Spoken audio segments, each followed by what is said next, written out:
ನಿರಾಕಾರ ಗುರು ಗುರು ರೇ ನಿರ್ಗುಣ ಗುರು ಸೃಷ್ಟಿಕಾರ ಗುರು ವಿಶ್ವಂಬರ ಗುರುವಿನ ವೀಣ ನರ ನಾರಾಯಣ ಗುರು ಚರಿತಾಸೇಕರ ಪಾರಾಯಣ.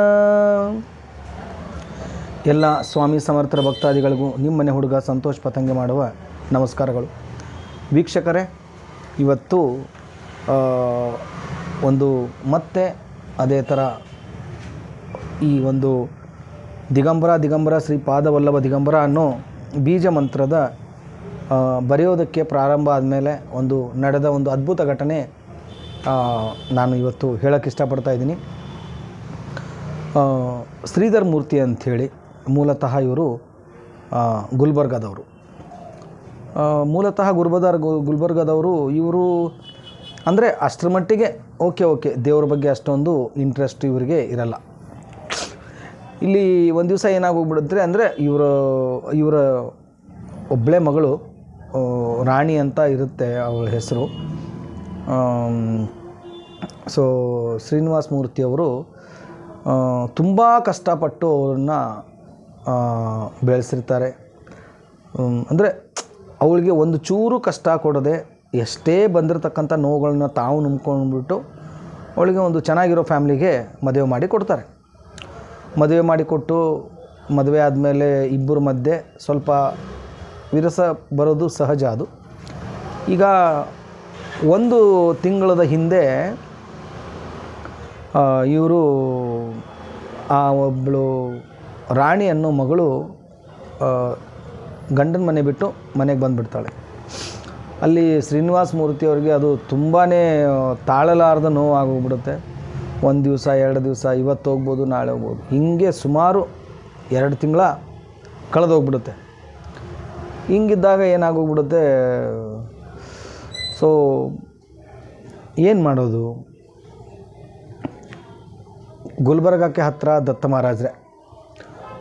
ಸೊ ಇವ್ರು ಏನು ಮಾಡ್ತಾರೆ, ಶ್ರೀನಿವಾಸ್ ಅವರು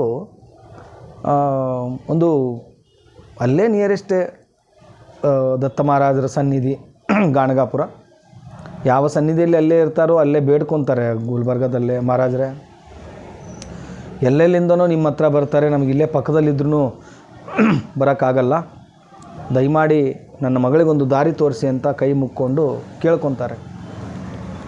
ಆವತ್ತು ಏನು ಅಷ್ಟೇ ಕೇಳಿಕೊಂಡು ಸುಮ್ಮನಾಗೋಗ್ಬಿಡ್ತಾರೆ. ಅವತ್ತಿನ ರಾತ್ರಿ ಕನಸಿನಲ್ಲಿ ಒಂದು ಯಾರೋ ಒಬ್ಬರು ಗುರುಗಳು ಬಂದು ಒಂದು ಪೆನ್ನು ಪುಸ್ತಕನ ಕೊಟ್ಟು ಹೋಗಿರುವಂಥ ಒಂದು ಭಾಸ ಆಗುತ್ತೆ. ಸೊ ಶ್ರೀನಿವಾಸ್ ಅವರು ಅದನ್ನು ತಲೆ ಕೆಡಿಸ್ಕೊಳ್ಳಲ್ಲ, ಬಿಟ್ಬಿಡ್ತಾರೆ ಅದನ್ನು. ಅದು ಗುರುವಾರ ದಿವಸ ಬೆಳಗ್ಗೆ ಏನಾಗೋಗ್ಬಿಡುತ್ತೆ, ಇದು ಲಾಸ್ಟ್ ಈ ಗುರುವಾರ ನಡೆದಿರೋದು. ಅಲ್ಲಿ ಹಾಗೆ ಯೂಟ್ಯೂಬ್ ನೋಡ್ತಾ ಇರ್ತಾರೆ ಅವರು. ನನ್ನ ಒಂದು ಯೂಟ್ಯೂಬಲ್ಲಿ ಈ ಮಂತ್ರವನ್ನು ಬರೆಯಿರಿ ಅಂದುಕೊಂಡಿರ್ತಕ್ಕಂಥ ಒಂದು ಸಿದ್ಧಿ ಸಾಧನೆಯನ್ನು ಮಾಡಿ ಅಂಥೇಳಿ ಇವರು ನನಗೆ ಆ ನಂಬರ್ ತೊಗೊಂಡು ನಂಗೆ ಫೋನ್ ಮಾಡ್ತಾರೆ. ಸರ್ ಇದೇನು? ಇಲ್ಲ, ಇದು ದತ್ತ ಮಹಾರಾಜರ ಒಂದು ಬೀಜ ಮಂತ್ರ ಶ್ರೀನಿವಾಸ್ ಸರ್, ನೀವು ಕೂಡ ಬರಿಬೋದು. ಸೊ ಆವಾಗ ಇವ್ರಿಗೆ ಪರಿಜ್ಞಾನ ಆಗುತ್ತೆ, ಇದು ಆ ಗುರುಗಳೇ ನನಗೆ ತೋರಿಸ್ತಿರ್ತಕ್ಕಂಥ ದಾರಿ, ನೋಡೋಣ ಏನೋ ಆಗಲಿ ಅಂಥೇಳಿ ಏನು ಮಾಡ್ತಾರೆ, ಇವರು ಬರೆಯೋದಕ್ಕೆ ಸ್ಟಾರ್ಟ್ ಮಾಡ್ತಾರೆ.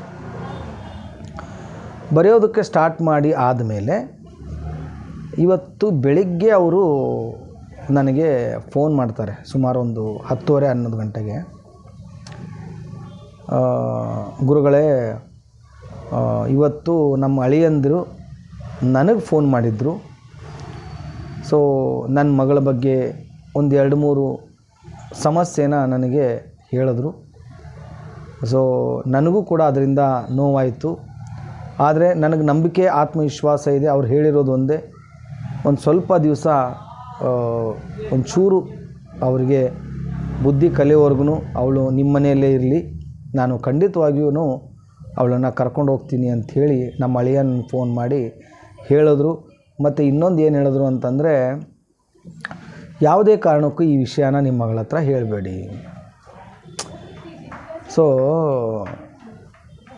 It's a nice experience. ಎಷ್ಟೇ ನಾವು ವಿದ್ಯೆ ಕಲಿತರು ಮುಂದೆ ಇದ್ದರೂ ಕೂಡ ಆ ಒಂದು ಮಹಾರಾಜರು ನಂಬಿರುವಂಥ ಭಕ್ತನಿಗೆ ಅವರು ಯಾವತ್ತೂ ಕೈ ಬಿಡಲ್ಲ. ಸೊ ಶ್ರೀನಿವಾಸರು ಒಂದು ಬುಕ್ ಬರೆಯೋಕ್ಕೆ ಸ್ಟಾರ್ಟ್ ಆದಮೇಲೆ ನಡೆದಿರ್ತಕ್ಕಂಥ ಒಂದು ಅನುಭವನ ನಮ್ಮ ಹತ್ರ ಹಂಚ್ಕೊಂಡಿದ್ದಾರೆ. ಈ ಥರ ಅನುಭವ ನಿಮ್ಮ ಜೀವನದಲ್ಲಿ ನಿಮ್ಮ ಮನೆಯಲ್ಲಿ ನಡೆದಿದ್ದರೆ ಅದನ್ನು ನಮ್ಮ ಜೊತೆ ಹಂಚ್ಕೊಳ್ಳಿ ಅಂತ ಹೇಳ್ತಾ ಇಲ್ಲಿಗೆ ಈ ಒಂದು ವಿಡಿಯೋನ ಮುಗಿಸ್ತಾ ಇದ್ದೀನಿ. ಮತ್ತೆ ಒಂದು ಹೊಸ ಕತೆ ತೊಗೊಂಡು ನಿಮ್ಮ ಮುಂದೆ ಬರ್ತೀನಿ. ಅಲ್ಲಿವರೆಗೂ ಶ್ರೀ ಸ್ವಾಮಿ ಸಮರ್ಥ. ಜೈ ಜೈ ಸ್ವಾಮಿ ಸಮರ್ಥ.